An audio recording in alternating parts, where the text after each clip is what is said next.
السلام عليكم جميعا. هيدا البوك in the 90s. That's maybe the only book speak truly about the Alawite history تبعنا. منين جينا والimmigration تبعنا how many immigration did we have? What did we suffer?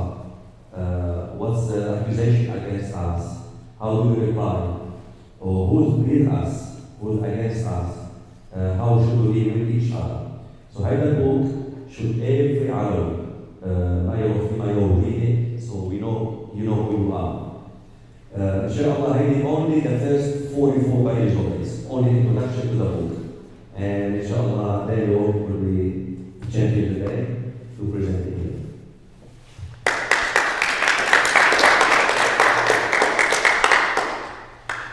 Bismillah ar-Rahman ar-Rahim. And may peace and blessings be upon our Master Muhammad and upon his pure family and noble companions. Give me 1 second, guys. Beloved brothers and sisters, Assalamu alaikum wa rahmatullahi wa barakatuh. This presentation today is a bit different. It's a brief overview of the book, The Certain News About the Alawites, Al-Naba Al-Yaqīn ʿan al-ʿAlawiyyīn. This book was published in the 1990s and prepared by the late Sheikh Mahmoud Al-Saleh in defense of the truth, out of concern for the unity of the Ummah and as a correction of a long distorted image of the Alawite Muslim community. In this presentation, we will walk through the motivations behind the book, the historical elements, the national identity, the experience of marginalization, culminating in a sincere call for rapprochement among all Muslims. Now, everything in this presentation today will be found only in the first 44 pages of the book, so just its introduction, foreword, and preliminary remarks. So how many pages is the book, it says? It's 300, 400, something like 300, that. so this is just a fraction of it.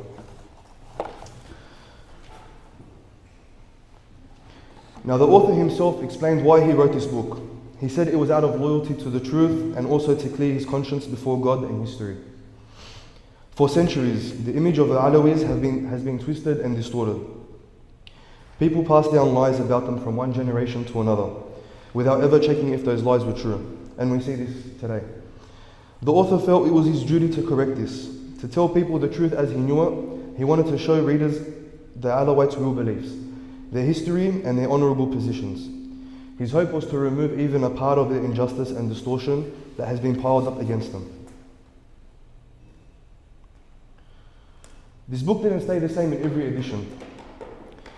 Its message grew and developed over time. In the first edition, the author focused on mainly explaining the Alawites' identity and history. In the second edition, because of growing interest, he added new chapters. By the third edition, he wanted to highlight national awareness and show that the Alawites are not isolated or separate from society, but rather a vital part of the Arab and Islamic nation. And now for the first time at BaytulHuda, this book is being translated into English and presented. Truly, every one of us as Alawites has a duty to read it, to know at least something about our history. Inshallah, when it's ready, we'll have our over there, inshallah. It's not ready. Inshallah. And I've read a bit of it and I think everyone here should read it. It's a very interesting book. This effort did not go unnoticed. This book was welcomed and praised by the leading scholars and writers within the Alawi community. They saw it as a sincere attempt to bring fairness and correct the many misconceptions about our community. Their words of support reflect their recognition of the book's serious research, its objectivity, and its commitment to defending the community without falling into narrow-mindedness or fanaticism. Among those who praised the book were respected figures such as Sheikh Ali Abbas Sleiman, Sheikh Abdul Hadi Haidar, and Sheikh Hussein Saud Qaddasahum Allah, along with many others who offered words of support. These endorsements show that the Alawite community itself saw value in the book. It was not just outsiders saying it had merit, it was their own scholars confirming that the Alawite voice is not closed or rigid, but open to truth, dialogue, and national consciousness. The author in the book makes it clear that Arabism for the Alawites is not just a slogan, not something superficial or borrowed, but rather a deep and inseparable part of their identity. Despite facing historical oppression and discrimination, the Alawites remained firmly attached to their Arab belongings. They never cut themselves off from their nation, instead they defended it and stood alongside it. The author explains that their lineage traces back to well-known Arab tribes such as the Ghassanids and the Kindites, And this isn't just a claim, it is supported by respected sources such like Al-Yaqūbi and Ahmad Qardali, who are famous historians. For example, the famous historian Muhammad Qardali in his work Khuttat al-Sham, Volume 2, writes, "The features of some of the inhabitants of Syrian regions, such as Hawran al-Balqa, still reflect pure Arabness. These were groups that preserved their Arab lineage, into whose bloodlines no foreign elements entered. Among them are the people of Mount Hawran and the Qalbi mountains, which are part of the Alawite mountain range." And then he concludes, "The evidence is clear in what the sons of those regions have inherited of pure Arab blood." So what the author is telling us here is that Arabism is not something that Alawites adopted later. It is something deeply rooted in who they are. And we see today a lot of accusations against us. Alawites are not Arab. They don't belong to the land of Syria. And we obviously see refutations here. Now we're going to talk about the Qardaha Document. This is one of the most important proofs of identity of the Alawites. This was a document that was created in 1936. It was a memorandum sent by the Alawi conference in Qardaha to the French Foreign Ministry and to the Syrian negotiating delegation in Paris. It is considered one of the most important documents ever written in defense of the Alawites' Arab identity. It was signed by respected community leaders and notables, and it firmly rejected all claims of separatism or isolation. It declared, in no uncertain terms, that the Alawites are committed to Islam, loyal to the Prophet's family, peace and blessings be upon him and his pure family, and proud of their Arab lineage and identity. The memorandum even stated under the heading, "The lineage of Arab identity and the Alawites." Without intending to enter into a scientific discussion regarding genealogy, which means family ancestry and bloodline, we completely reject the false claim that Alawites descend from non-Arab peoples. To stay silent in the face of this lie would be a wound to our pride and dignity. It is a fact that the Alawites migrated to the mountains from Iraq, the cradle of Shiism, and at the same time a homeland of Arabism. Everything confirms that the Alawites are pure Arabs. Our traditions, customs, morals, social structures, our language, and the stories passed down from generation to generation. All of these things prove our Arab descent, as does history. We are nothing but the descendants of Arab tribes who supported Imam Ali alayhi salam on the banks of the Euphrates. This document, the Qardaha Document, was in truth a cry against every attempt to exclude the Alawites from the Arab nation, almost 100 years ago now. And the author of the book, The Certain News About the Alawites, comments on this by saying, "Let the present reality of the Alawites in their character and conduct stand as a witness to the strength of their Arabism and as an answer to the lies of hostile slanderers."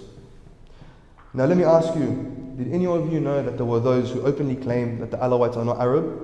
And if that accusation still exists in people's minds today, what does it say about the importance about knowing and defending our history? Now I'll next be talking about the waves of Alawi migration.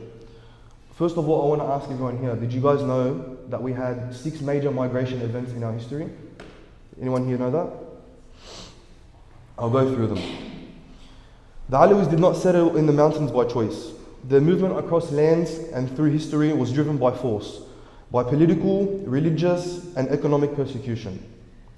From the Kisrawani campaign in 1305 CE, which was sparked by a fatwa, which is a religious ruling, from Ibn Taymiyyah, to the Ottoman invasion of 1516, every stage of history brought new waves of displacement. Writers such as Munir al-Sharif, Bishop Debs, and Isa al-Ma'luf all recorded this history. For example, Munir al-Sharif in his book, Who Are the Alawites and Where Are They?, describes 6 major migrations. Now the first of them being before the time of Christ and Prophet Muhammad sallallahu alayhi wa alihi wasallam, and in between the 2 eras. The second being after the Prophet Muhammad sallallahu alayhi wa alihi wasallam, during Islamic conquest around the year 636 CE, which was 13 years after Hijrah. The third being in the 5th century after Hijrah, after the rise of the Nusayri doctrine, meaning the early Alawi faith, when its followers were persecuted by non-Arab Muslim rulers. The fourth being in the early 7th century after Hijrah, during the time of Emir Hassan ibn Makhzun. The fifth being the second half of the 7th century after Hijrah, after the Kisrawani campaign of 1305 CE. So this was after Ibn Taymiyyah issued his religious ruling. And the sixth being during the Ottoman invasion under Sultan Selim I, known as Yavuz, in 1516 CE, 923 after Hijrah. And still, in between all these major migrations, countless individuals still moved, fleeing persecution or looking for survival, until they found their safety among their own in the mountains of Syria. So you see, migration was not just a choice of movement, but it was survival for us. Now, how do you think these migrations shaped the mindset of Alawites today, both in Syria and Lebanon, or even among ourselves here? Are fear, caution, and withdrawal still consequences of this past? Do we treat history as something that ended long ago, or do we still see it repeating in new ways, in politics, media, and society? And what is our responsibility as the current generation? Is sympathy enough? Is it enough to be sympathetic towards our brothers and sisters? Or do we have a duty to carry this history forward in meaningful ways?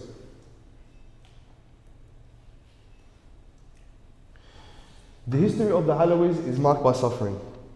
Since the moment they embraced true Islam and loyalty to the Prophet's family, peace be upon him and his pure family, they faced deliberate campaigns of distortion. Enemies of the Ummah exploited sectarian gaps, spread lies, and fueled accusations. And as I said before, you see this still happening today. The Alawites were labelled as Batinis, meaning people who hide secret beliefs, and accused of showing loyalty to Ahl al-Bayt out of hypocrisy, when in reality, they were forced to conceal their devotion and practices just to survive massacres. Now, this oppression reached its worst point under the Ottoman Sultan Selim I, who carried out massacres against them, banned them from building mosques and performing their religious rituals, and excluded them from society. And for what? Only for their allegiance to the Imams of guidance and their insistence on their Arab identity. Despite this, the Alawites held firm.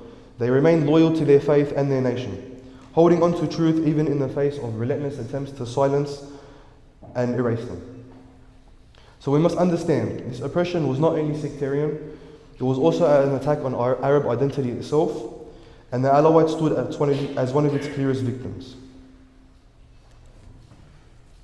So here we have some reflection questions. If anyone wants to just go through them and read them, I'll read some out.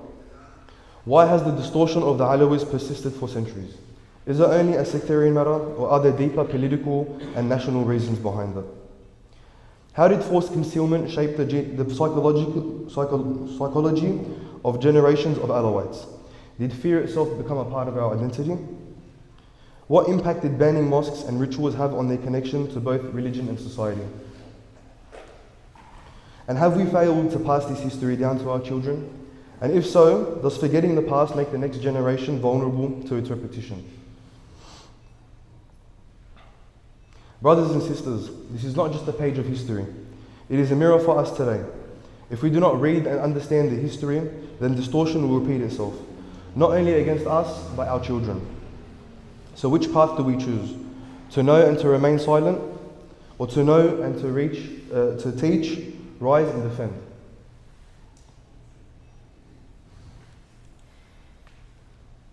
Much of what has been written about the Alawites throughout history has not been fair or objective. Instead, many writers relied on the claims of the enemies or on the work of the Orientalists. Orientalists were Western scholars who studied Eastern societies, often with religious or colonial bias. Instead of consulting the actual scholars of the Alawi community and its authentic sources, they referred to questionable works, most famously the Alawites by the French officer Piremi, and the State of the Alawites by Paul Jacot.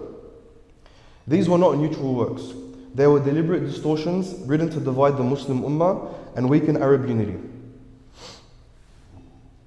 Some writers were motivated by religion, trying to cast doubt on the Alawite creed and spread hatred. Others were driven by colonial agendas, aiming to break Arab unity and pave the way for foreign control. Sadly, even some Muslim writers fell into this trap, copying these distorted claims without checking how the Alawites themselves, despite how easy communication has become in today's society. The author therefore makes a call for fairness, If you want to know what an Alawi believes, ask the Alawi himself, not his enemy. Among us are scholars, writers, poets, whose works speak clearly of their loyalty to Islam. We don't need outsiders to dictate our faith to us. So here is a rational call to all people of conscience. Be patient, be just, and listen to the sincere word, not to the pens that were bought and paid for. How many times have you heard about the Alawi's beliefs only through enemies or outsiders, whether it be in person or online, without ever asking, is this what the Alawis themselves actually believe? Is it fair to judge an entire community based on the words of those who oppose them? Why do we often trust the writings of outsiders more than the works of our own scholars? Who is responsible for correcting this image? Is it enough to feel angry, or must we write, read, and speak for ourselves? If these false narratives are now recycled in modern ways, through media and politics, do we have enough awareness to defend ourselves?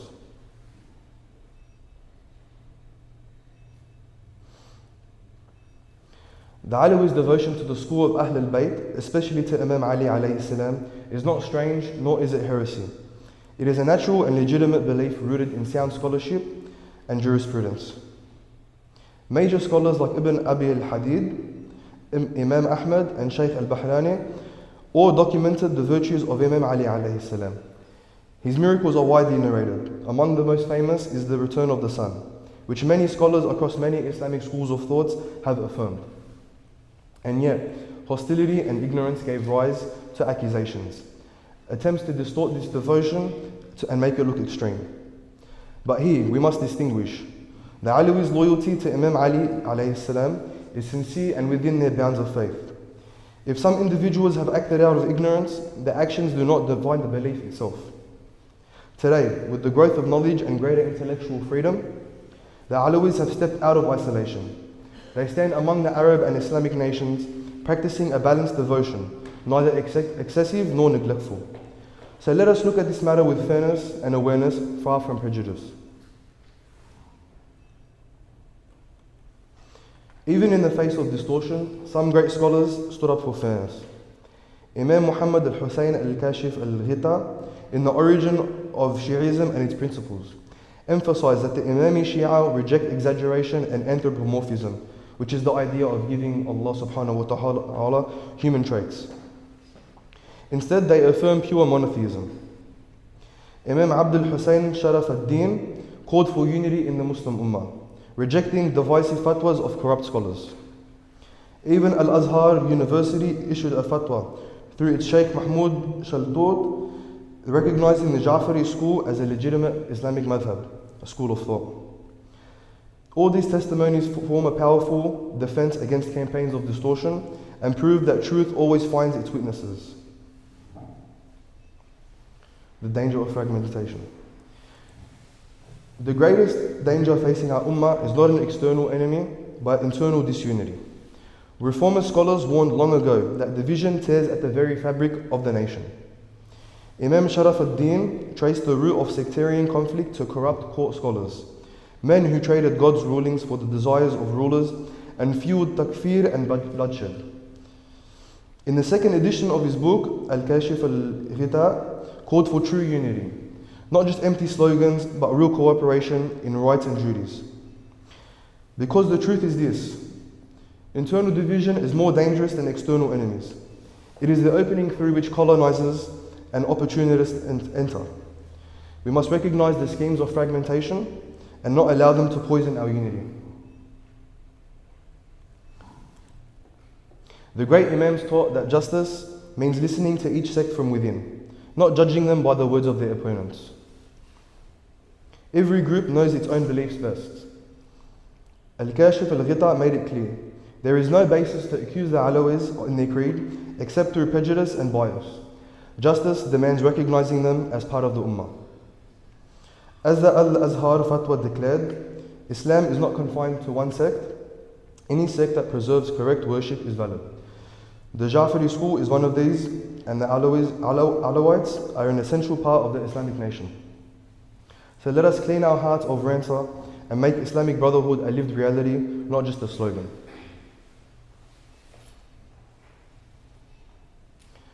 Some more reflection questions. Why do we sometimes accept rumors and slander about sects without reading their own sources? I'm sure a lot of us are guilty of this. Is it fair to judge someone's belief through their enemies instead of their scholars? What drives people to sow division under the name of religion, and how do we recognize them? What do we gain when we put difference above unity? If Muslims truly came together, what could we achieve politically, socially, and culturally? And who benefits from our continued division?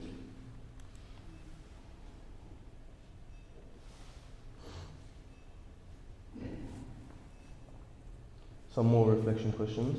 When was the last time you communicated with someone who differs from you in sect or thought? How was the experience? What prevents us from building relationships based on mutual respect despite differing references? And is it possible for us to cooperate despite our differences? What common grounds can we stand up? Just one sec, does anyone have any stories they'd like to share with conversations they've had with someone of another sect? Maybe accusations that they've thought of that they've heard from others and they believe. I have no Mary, what is it? I have a few friends at uni. My whole friend group is all Sunni, and they've heard a lot about our community, and they just follow blindly according to what they've heard. And with conversation and through showing them what we believe and what we practice, and when they see us praying and fasting, it really makes a big impact. I know personally with my friends, I've changed a lot of their mindsets. To add to that, just quickly before Mary goes, one of my cousins is Sunni, and we always speak about deen and stuff. And one night we were speaking, and then he goes to me, I've never met an Alawi like you.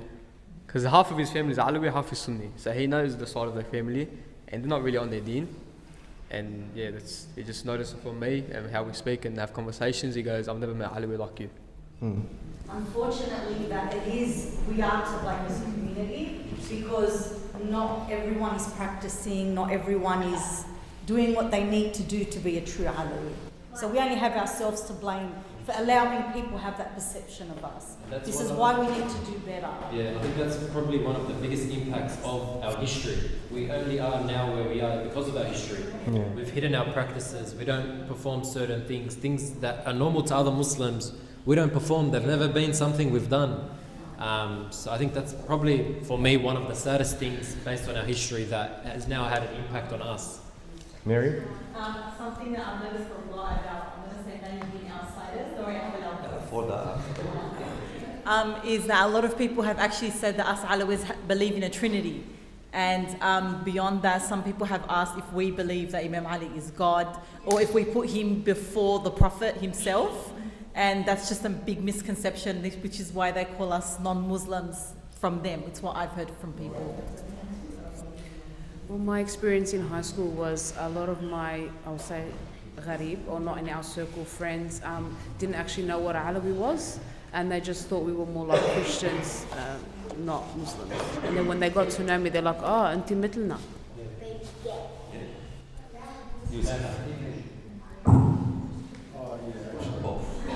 Double mic.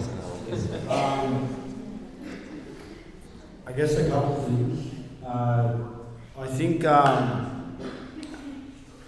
engaging with people within our deen or with other Muslims, I find is unordinary for a lot of Alawites. Firstly, we are taught, or even culturally, unfortunately at times, as a member of the Ta'ifah, you see a lot of hate towards others. You hear it, you see it from your family, from your friends, people, young and old, or the young, born here, raised here, whatever, they don't like Sunni. And I wonder, we're not in the Jada. You haven't had sectarian conflict. Why don't you like them? That has been taught. And when you have been taught that from the get-go, someone's like, oh, I can't hang out with him, I can't be. Why? Is he not a Bani Adam? Is he not a Shuzambu at the end of the day? But we are taught that, but we aren't taught our deen. We're taught to not like the guy, for example. Ask them about Usul al-Din. Ask them about their prayers. Ask them about basic questions of Islam and we don't know. There is a part of it as well that does come from the unfortunate persecution and oppression historically the Alawites have faced. We have had to hide our deen. This has had qualitative historical effects on our Ta'ifa where obviously look, at the end of the day you can't judge a book by its cover and things are more than base level. I remember, for example, I have many conversations with Shia, with Sunnah, with Wahhabiyya, all the rest of them. I've heard the same thing. I've never met an Alawi like you. Off what basis? Because how do I answer when somebody says, and I have been asked this, oh, I heard you Alawi, don't pray. And I go, look, I can't speak for the Ta'ifa, but I pray, right? But everybody knows the real answer here, that I could have given, but I didn't. We aren't taught this. It isn't a norm in our households. It isn't our norm, for example, unfortunately, let's be frank. The Alawites in Sydney have been here for 50 something years. Where is our mosque? So if you look at it from the outside perspective, from a Sunnah perspective or a Shia perspective, for example, the Alawites don't have a mosque. They have a squash centre for 50 years, and now they have a school. We don't practice a lot of the things that we should. So I think just to take away from this, try your best. At the end of the day, if we want to be forgiven, if we want Rabbana subhanahu wa ta'ala to be, to show us rahmah, we must show that rahmah to others, regardless of their deen. And if they say that tashahhud, you cannot deny that they are Muslim. And when that comes, alhamdulillah that you're Muslim, have that open discussion with them about what they think, about what the Imam is, why they don't agree or disagree, or why we agree, etc. And always be, and remember, you are a representative of your whole Ta'ifa. It's not your sheikh, it's not whatever, it's you in front of them, explaining who you are and what your Ta'ifa believes. At the end of the day, if they don't make any other Alawi in the world, when they think of Alawi or they hear of Alawi, they think of you. So always remember that.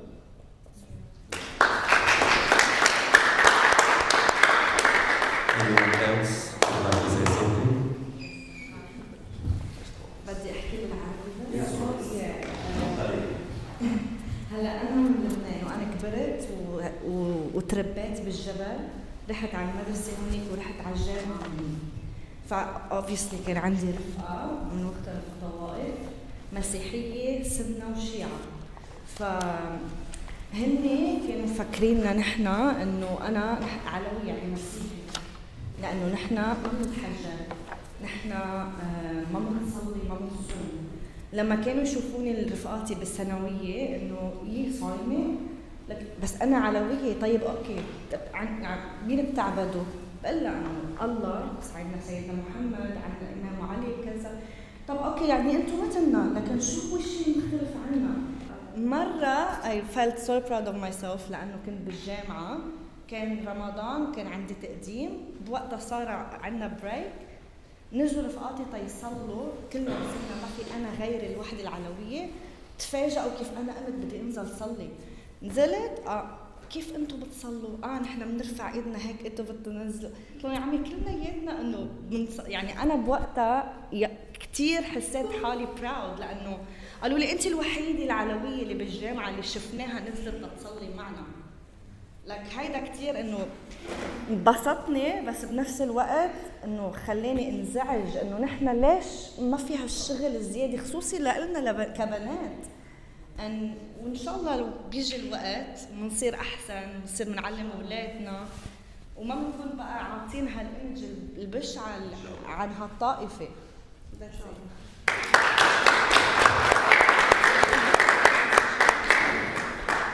حدا غير بحب يحكي شيء؟ شباب شو؟ Well, I had an experience once. I was working with a few Sunni boys, and when they found out I was Alawi, they jumped on TikTok and they showed me all the Shia dancing videos, and they thought that was us, and I had to prove them wrong. But as well, it was other Alawites they've met that don't fast and don't pray, and they were like, oh, I thought that you guys don't fast, don't pray. So it's not just other people giving them that influence and that idea of who we are and what we do. Sometimes it's our own people that do the wrong thing and misrepresent us. As Yusuf said, we're all representatives of our own community. So, yeah, that's it. طب كيف ولوين بدنا نوصل اذا كل واحد انا الصح وغيري الغلط؟ انا اللي علي بحالي، انا كعلوي علي بحالي ادرس واقرا وطبق ديني، صلي وصوم وكون منيح مع الناس، منيح مع اهلي، منيح مع غيري. ما بدي انا احكم على غيري، هيك بقدر غير، هيك بقدر اثبت للناس كلها بطائفتي وبرا طائفتي انه انا انسان مثلكم واحسن. إذا بنتبع أئمتنا بنتبع ديننا نقدر نوصل لمحل نغير فعلا في الفيوتشر. نحن هلا هذا الشيء اللي عم يصير هلا كنا نسمعه، كنا we used to read it in the books. هلا شفناه، أولادنا عم يشوفوه. Our great kids شو بده يصير فيهم؟ إذا نحن هلا ما غيرنا، أولادنا هلا عم يشوفوا شو عم يصير، شو حيصير بالنكست فيوتشر؟ إذا هلا أولادنا they're not safe. You're not safe. هلا عم يهربوا everywhere. فلازم نعرف وجعنا، مرضنا، الغلط اللي عنا لحتى نغير. و that's why ما بعرف يعني يمكن لهون وإناف لازم نحكي. كلكم شباب وكلكم صبايا وكلكم بتقدروا وكلكم عم تشوفوا شو عم يصير. وبقى كل واحد من نفسه. يعني ما فيني أنا لا إكراه في الدين، نحن علينا نعلم ونفهم ونشرح وكل واحد أنتو شوف شو بيلاقي المضبوط، شو بيلاقي الصح، اعملوه. وكلكم واعيين وفهمانين وبتعرفوا شو الصح. واخذنا كثير من وقتكم ما تاخذونا. بدكم تاخذوا بريك وبعدين بنكفي البرزنتيشن؟ مكفيها؟ كفيها لكن يلا صار.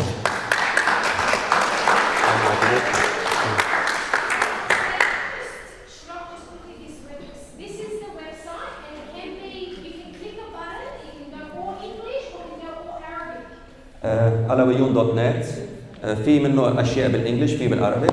هلا I'm trying هلا because في ال AI ChatGPT I'm trying it's better with the translation, so I'm trying to as much as I can translate some stuff in English inshallah. As I said at the start, this was a presentation of just the first 44 pages of 300 of the book, The Certain News About the Alawites, written by Sheikh Mahmoud Al-Saleh, Qardaha. His aim was to lift the veil from truth, not to create division. It's our duty as scholars and thinkers to use our pens as bridges of unity, not tools of division.